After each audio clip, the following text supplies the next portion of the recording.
Las películas son el testimonio de una época, y con las guerras de las galaxias esto no es diferente. El término alemán Zeitgeist resume bien esto, porque se refiere al clima o al espíritu de un tiempo, y en el caso de las guerras de las galaxias al espíritu de los 70s y 80s.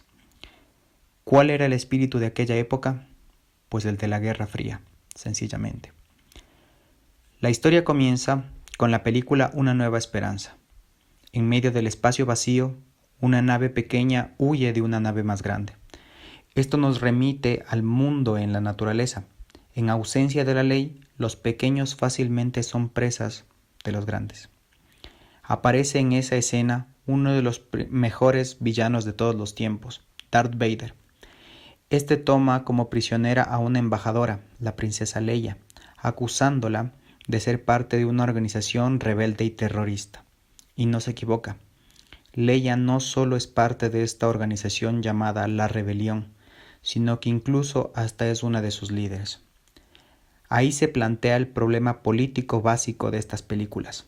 Darth Vader es el antagonista y parte del enemigo a vencer, y representa al Estado y el orden, con la intención de poner bajo el imperio de su ley y su voluntad a toda la galaxia.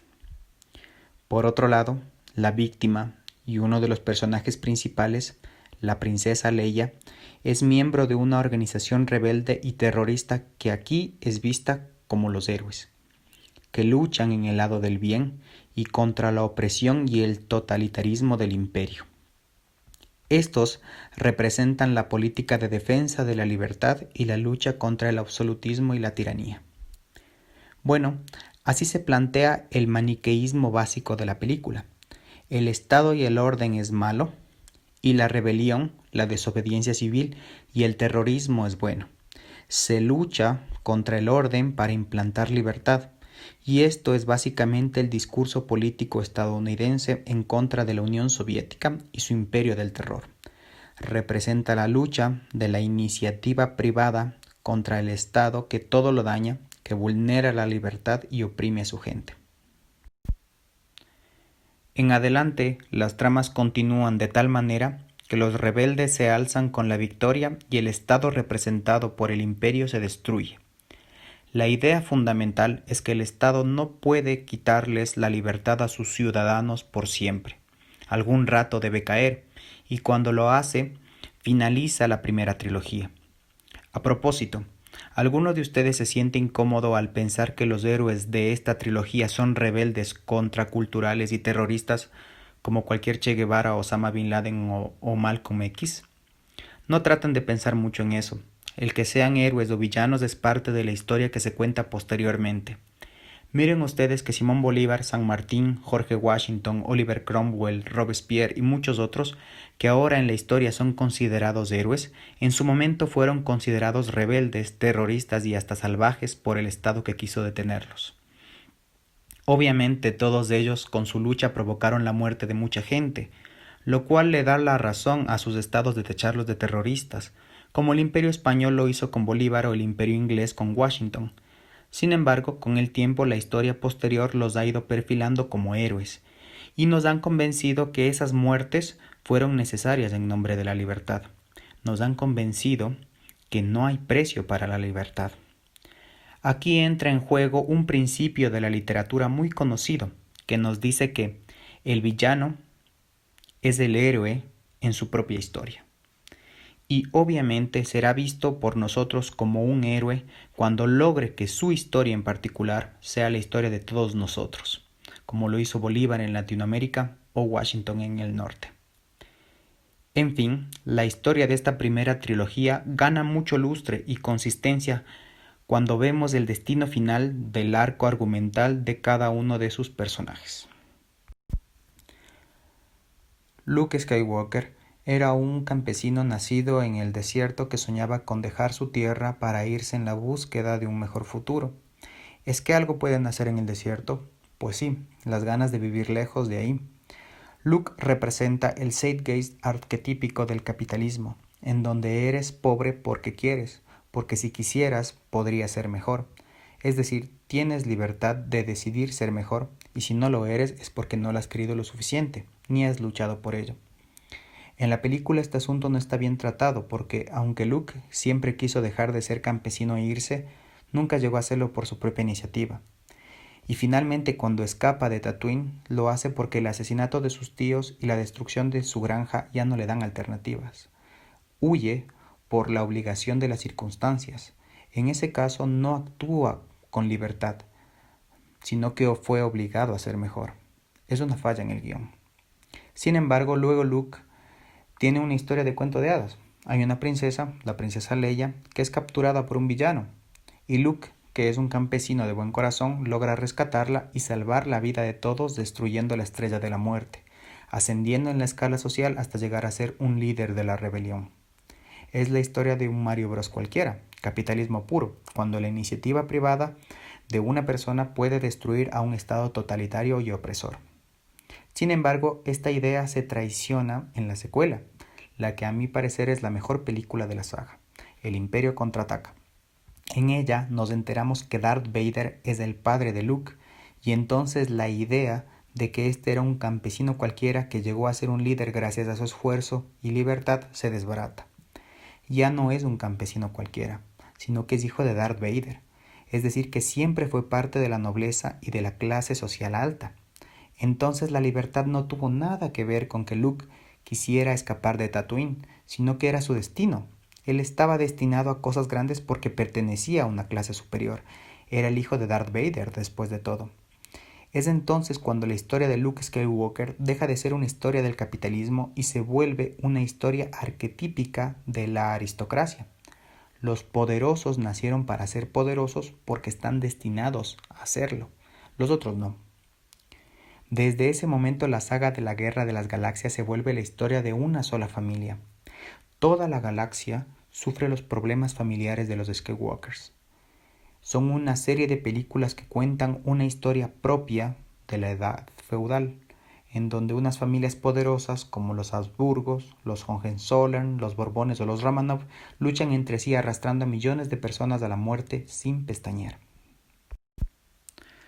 Desde ese momento la historia de Luke deja de tener sentido para mí, porque es la historia de alguien que estaba destinado a ser un héroe. Ya no es un campesino cualquiera, que con libertad, trabajo y tesón logra superar su condición social. Ya no hay méritos ni oposición, sino que heredó su poder. Esto de aquí es bueno decirlo porque, aunque me guste muchísimo la película 5, lamento mucho este giro de la historia, que destruyó desgraciadamente una muy buena premisa. Es una premisa que quiso recuperar Bryan Johnson en la película 8, por ejemplo, haciendo de Rey una hija de chatarreros cualquiera, pero al final no salió muy bien, que digamos. Y si vieron la película 9, tendrán que aceptar que se borró con el codo lo poco que se hizo de bueno en la 8. Pero este tema mejor será dejarlo ahí hasta que haga el análisis de la tercera trilogía. Solo basta decir que la premisa de que cualquiera puede ascender socialmente con esfuerzo y trabajo quedó descartada en el universo de Star Wars. Bueno, el futuro de Luke deja de tener relevancia para mí, pero no así el futuro de Darth Vader. En parte, la destrucción del abominable Imperio Galáctico pasa porque el señor Vader, aunque es un líder muy malo y corrupto, aún ha tenido buenos sentimientos muy dentro de él y que despiertan cuando su hijo está sufriendo. Esto me parece una jugada muy interesante de los guionistas, porque manda un mensaje muy claro a las dictaduras estatistas, totalitaristas, autócratas de Oriente y del mundo. Les dice que no importa lo malo que hayan hecho, no importa qué tan corruptos, criminales hayan sido, aún pueden cambiar y dejar de hacer sufrir al pueblo y a sus hijos.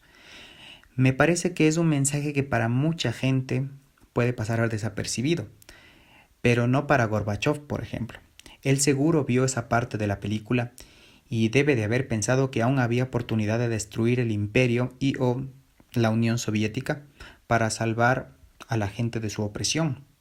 Para mayor claridad, este mismo mensaje envía Rocky en la cuarta película cuando después de vencer a Iván Drago le prestan el micrófono y en media Moscú, frente a los principales líderes socialistas de la Unión Soviética y Gorbachev mismo, dice una frase sencilla pero profunda: yo creo que todos podemos cambiar. Súper interesante, ¿no? Por otro lado, el resto de personajes tienen un final menos brillante, pero no tan desprovisto de interés. La princesa Leia ha sido hermana de Luke y otra hija de Darth Vader, lo cual confirma que esta película dejó de ser capitalista para ser aristocrática.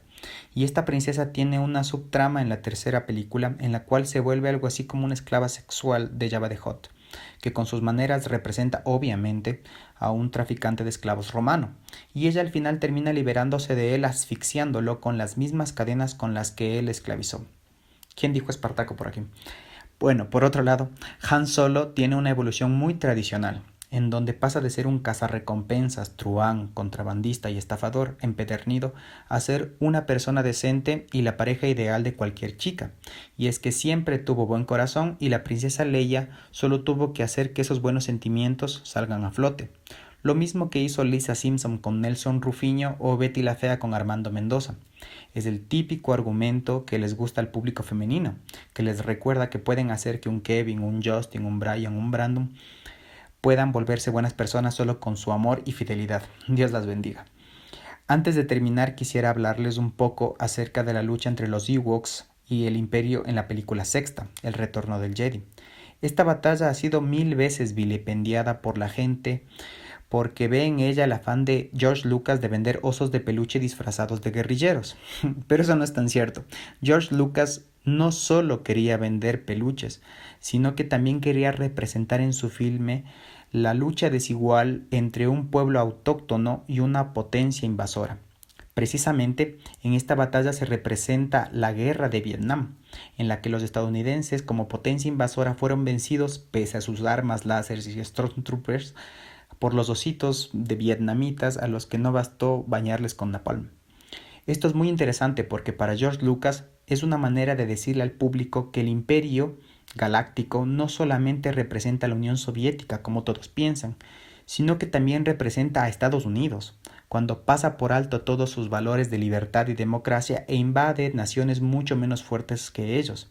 Y aún así salen perdiendo porque, como se dijo al principio, la idea fundamental de esta saga es que el Estado no puede quitarles la libertad a sus ciudadanos por siempre. Algún rato debe caer y va a caer. Bueno amigos, les agradezco por haber visto esta video reseña, que es la primera que escribo. A futuro espero seguir haciendo este tipo de videos acerca de otras películas interesantes e icónicas de la cultura pop. No se vayan sin dejar su like. Y si es que son antropólogos o estudiosos de la cultura y quieren usar este video en alguno de sus ensayos o trabajos académicos, no dejen de citarme por favor también. En la descripción del video dejo el modelo de cita que deben añadir en su bibliografía. Bueno, eso sería todo. Me llamo Andrés Rodríguez Mesa y les agradezco mucho por ver mi video. Adiós.